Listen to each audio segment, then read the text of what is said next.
बिस्मिल्लाहिर्रहमानिर्रहीम। अस्सलाम वालेकुम स्टूडेंट, क्लास 1 उर्दू बे।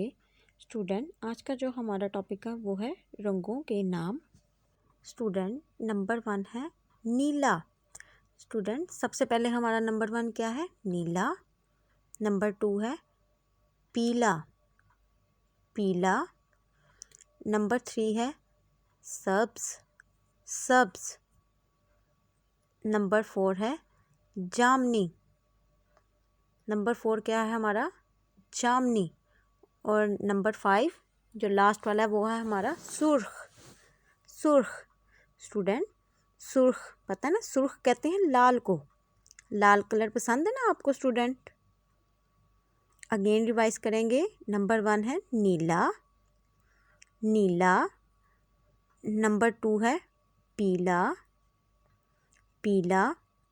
नंबर 3 है सब्ज, सब्ज। नंबर 4 है जामनी, जामनी।